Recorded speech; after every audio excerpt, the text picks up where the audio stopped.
प्रारंभ में क्या होता है, भक्ति का यही स्वरूप होता है जो आप कहा, आपने जो वर्णन किया। प्रारंभ में सबकी भक्ति का स्वरूप यही होता है।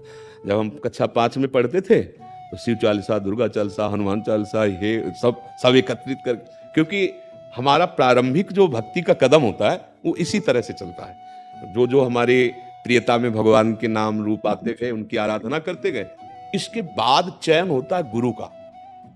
जो रंग लाने वाली बात होती है वो होती है कि जैसे हम विविध चालीसाएं पढ़ी, विविध नाम कीर्तन किए, भगवान की कथा, तो उसके फलस्वरूप मुझे सदगुरुदेव मिले। फिर सदगुरुदेव ने जो नाम दिया, सदगुरुदेव ने जो इष्ट बताया, उसको पकड़ लिया। जैसे गोस्वामी जी ने विनय पत्रिका में सबकी विनय की और सियाराम चरणों में प्रेम मांगा। जैसे अपने लोग कुछ भी तो सबका फल किशोरी किशोर जो लाडली लाल के चरणों में प्रेम।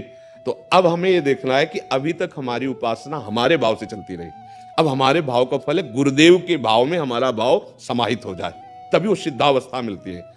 आप खुद हृदय में देखो, अभी प्रियता कहां है, प्रेम कहां है आपका, आप नहीं ढूंढ पाओगे।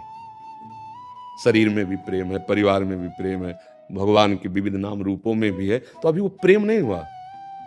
जब सबकी ममता ताग बटोरी, मम पद मन बांध, वो काम गुरुदेव करते हैं। तो भगवान से प्रार्थना करो कि आपसे बड़ा कोई गुरुदेव है नहीं, आप कृपा करके मुझे आदेश अंदर से करो कि मैं आपके किस नाम रूप में आसक्त हो जाऊं।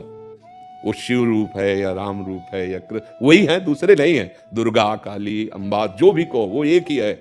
बस एक जगह लग जाने पे फिर आनंद की अनुभूति होती है। तो अब आप देख लीजिए, आप अपने प्रभु से प्रार्थना कीजिए, प्रीति एक से होती है, वो एक ही है। तो जब तक हम नहीं जानते तब तक बहुत रूपों में उसका हम आराधन करते हैं, पर प्रीति एक से करके बहुत रूपों में उसकी भावना कर लेते हैं। जैसे गोपीजन श्याम सुंदर से प्यार करते हैं तो कह रहे जित देखूं तित श्याममयी, अब कोई दूसरा नहीं है, जिधर देखती हूँ श्याम सुंदर ही श्याम सुंदर नजर। गोस्वामी जी राम जी से प्यार करते, वो कह रहे जड़ चेतन जग जीव दत्त सकल राममय। ये अपनी भावना एक आराध्य देव पर वही है, लग जाए तो रंग आ जाए। अब ज्यादा समय तो नहीं रहा, अब जीवन का ज्यादा समय तो नहीं रहा, तो अब रंग आना चाहिए। अब प्रभु का कोई एक नाम रूप पकड़ लो और उसी में डूब जाओ। हाँ, एक नाम रूप में कोई प्रभु का पकड़ लो।